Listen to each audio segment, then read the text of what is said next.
जिसमें रिश्वत दी जा रही है, ली जा रही है, उस माशरे में अगर एक भी इंसान ऐसा पैदा हो गया जो ये कहे कि मैं इन रास्तों से गुजरा हूं, इन्हीं रास्तों से, ना मैं रिश्वत ली है ना मैंने दी है, तो सबको सजा होगी। अब आज मेरे अगर कोई भी ना निकला ना तो सब माफ कर दिया। कोई आदमी ऐसा है जो इन रास्तों में जिसने रिश्वत न ली हो?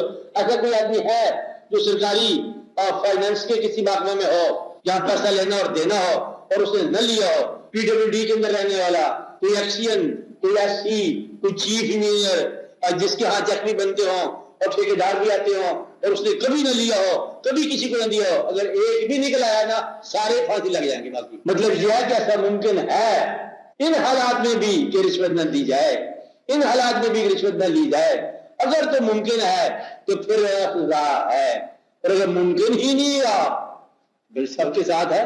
तो आप अल्लाह से कह सकते हैं देखो सारी दुनिया में कहीं मतलब ऐसा हुआ कोई मुसलमान रिश्वत के बगैर नहीं आया, आबादी नहीं, लेकिन ऐसा नहीं होता।